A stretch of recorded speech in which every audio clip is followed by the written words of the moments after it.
we'd like to express our appreciation for being able to meet on the traditional ancestral territory of the Nanaimo First Nations, who have been the stewards of this land long before Canada was a nation, and who continue to care for our land and be an important part of our community.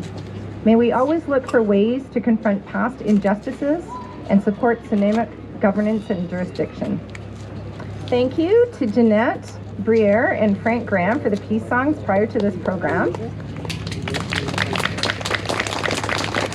And now I'd like to call Mayor Leonard Krog to read the proclamation for the city of Nanaimo.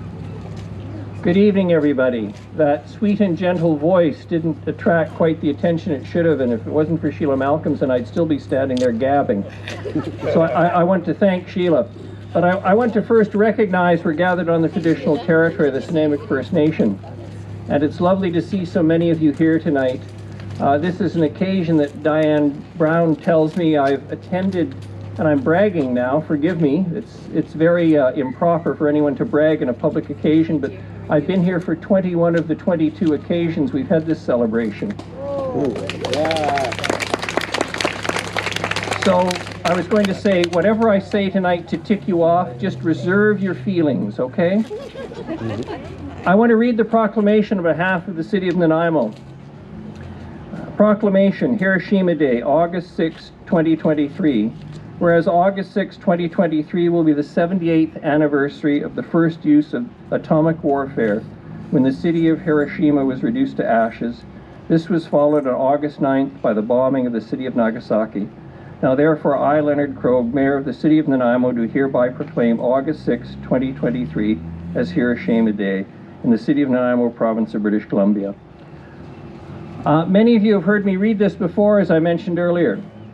And as a politician, of course, when you have a live mic and a live audience, you always feel compelled to say something. And I just want to say firstly to all of you who've taken the time to come out in the middle of a long weekend, it really is appreciated by not just those of us who've been coming here for years, but for people like Diane Brown, one of the late Graces, and the other Grace who's still with us, who organized and sponsored this event for so many years and who aren't with us tonight. I see some old friends and some old faces who have come here consistently, recognizing that in the midst of this wonderful, peaceful country, and it is a wonderful, peaceful country in comparison to so much of the world, we can gather here safely and in comfort and security and recognize what has become sort of my message for this occasion. And that is, 78 years ago, something terrible happened. The numbers become almost meaningless. I think it was Stalin who said, one death is awful or something to that effect, and 1 million deaths is a statistic. Well, the statistic is that almost immediately with the dropping of the bombs in Hiroshima and Nagasaki, over 150,000, I think it's 178,000 if I'm not mistaken, people were instantly killed, let alone those who suffered the effects of radiation and died horrible deaths thereafter over a period of time. But it's also the 78th anniversary of the reality, and that is notwithstanding the horrors of Mr. Putin and making war on the people of Ukraine, we have had 78 years without the dropping of a nuclear bomb. And sometimes you have to step back and in a positive way, and in an evening like this, gathered as we are here together, all of us, because we do care, to remember that. 78 years.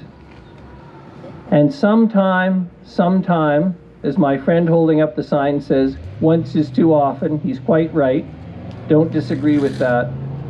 But we are still here, and no one has used a nuclear weapon since, and we must be grateful for that. Because Lord knows the people of Japan understand with a horrible intimacy what the impact of that meant. And we have a duty as citizens in a free and democratic country to ensure that our leadership is reminded all the time of the importance of ensuring that we never use nuclear weapons, that we continue to work towards their complete elimination around the planet, and that we ensure that no other nation will ever see what happened 78 years ago in Japan. I recognize that for many of you, you are here for various reasons, but we are here tonight gathered in peace and friendship and fellowship, recognizing our common humanity, recognizing the horrors of what could come if we cease to be active participants in our political system, in our organizations, and in our community, if we cease to raise our voices when it is necessary and required of all of us to remind the world that a world with nuclear weapons is not a safe world, it is not a secure world, and until they are eliminated entirely, none of us can live in the kind of comfort that every family, every community, every city, every nation wants to achieve. So finally, again, a positive note. 78 years, let us celebrate that as we recognize the horrors of what happened 78 years ago. But again, most importantly, thank you to all of you for coming out, and particularly to those of you whose faces have been appearing here for a very long time, year after year. Never give in, never give up. The fight is not over to ensure peace and safety around the world, but with good people like you continuing to appear and show support on an evening like this, there is hope for all of us. Thank you.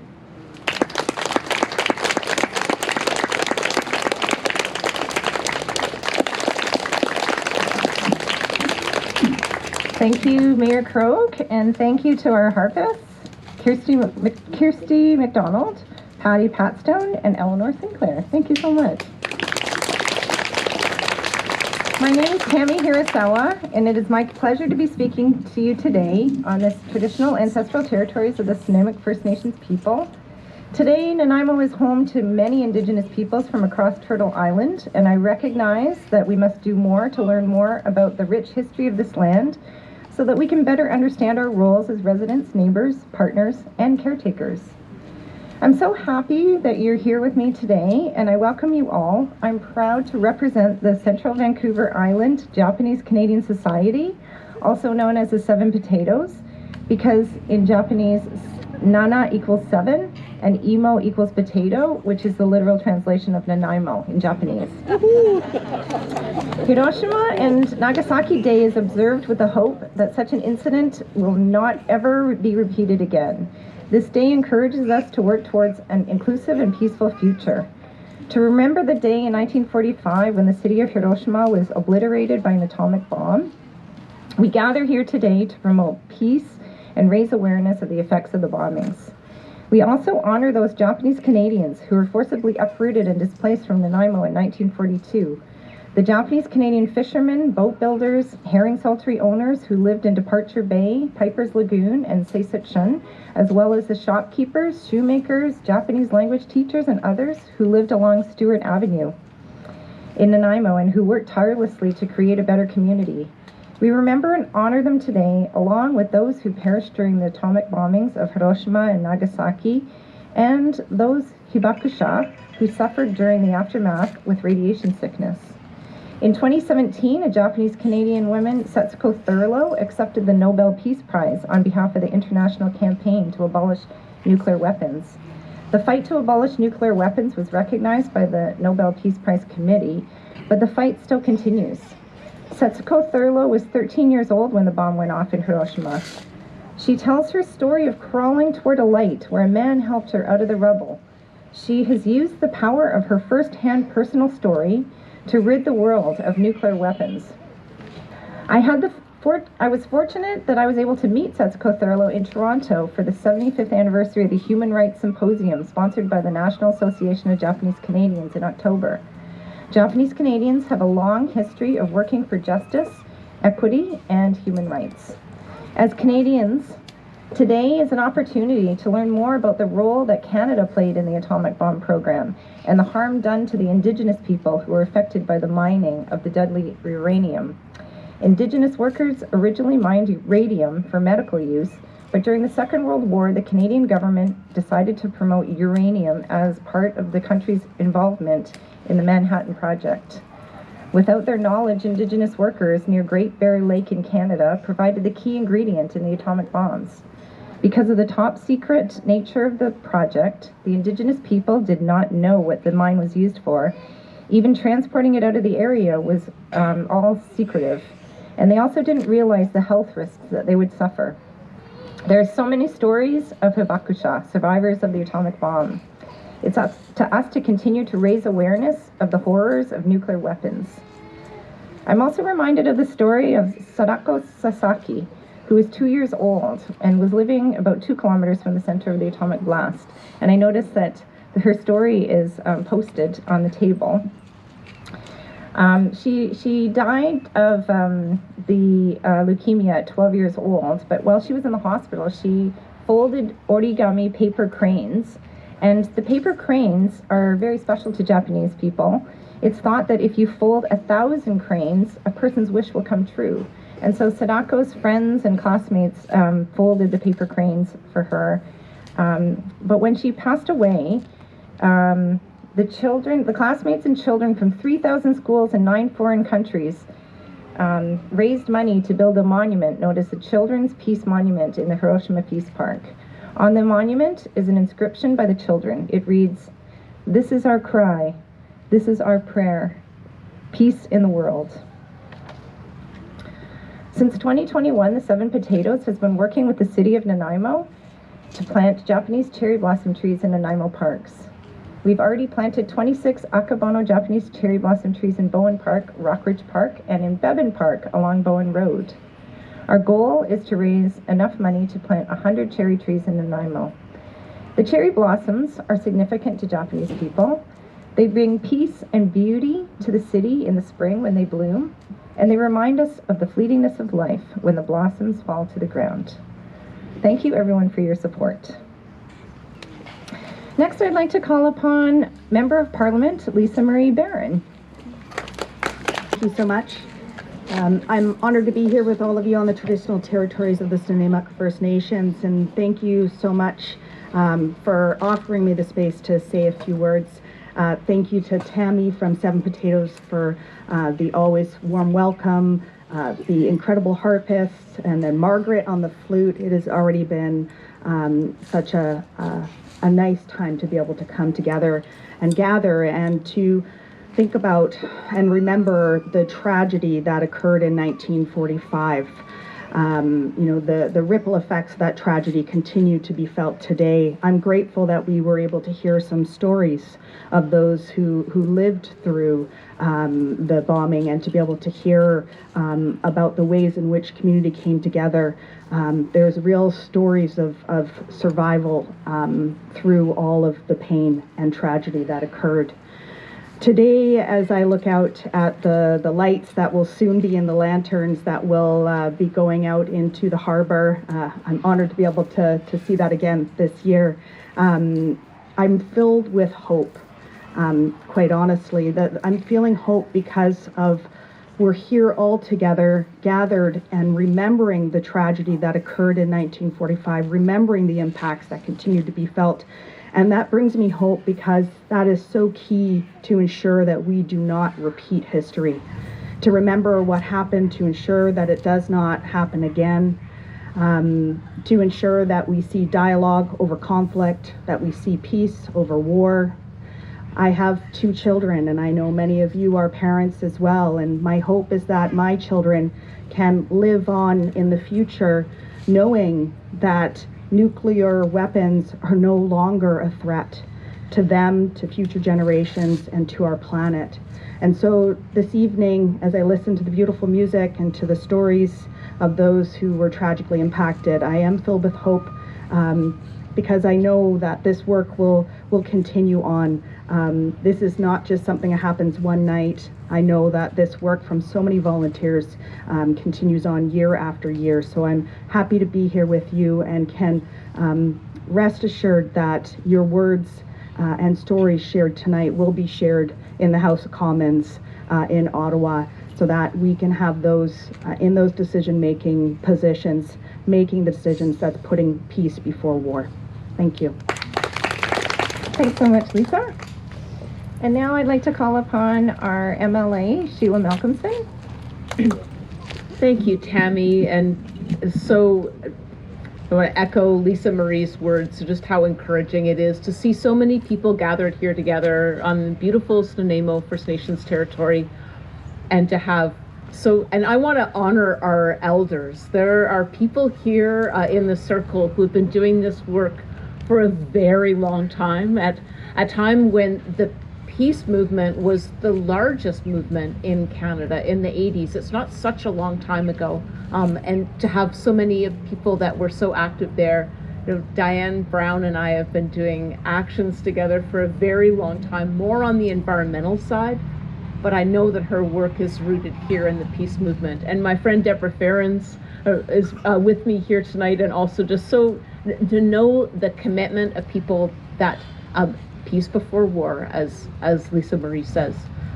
And Tami said so many of the pieces that I really wanted to emphasize tonight. I love the synchronicity of that, because the Canadian responsibility in the face of this global tragedy, to the loss of life at Hiroshima and then at Nagasaki, the Canadian connection is extremely strong. And so I recognize that in the crowd, is that we know at the time, from the mining of uranium and the disproportionate impact on Indigenous people, but that has had ripple effects for generations ever since. That Great Bear Lake mining in the Northwest Territories is what was the key ingredient for the bomb.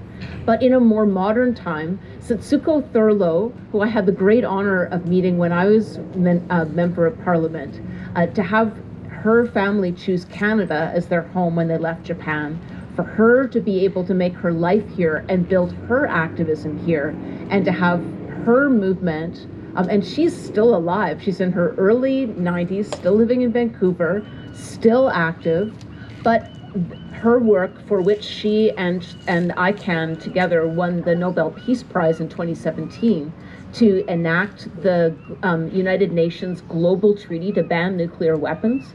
That is a treaty that has now been proclaimed and is in force. Has Canada signed it?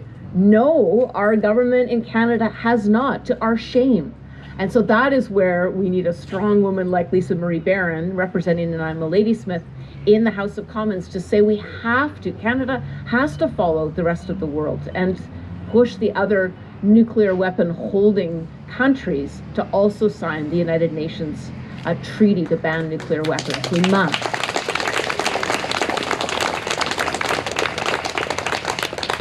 And I also just want to finish by saying I'm just so glad to see all the members from Seven Potatoes here.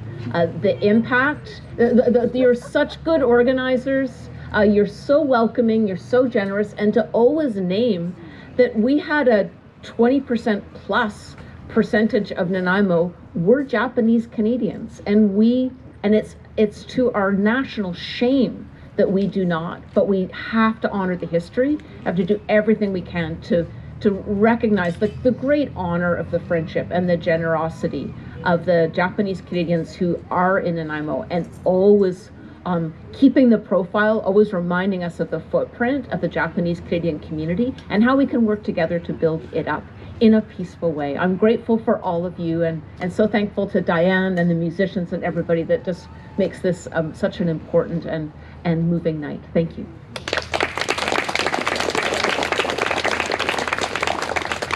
Thank you so much, Sheila.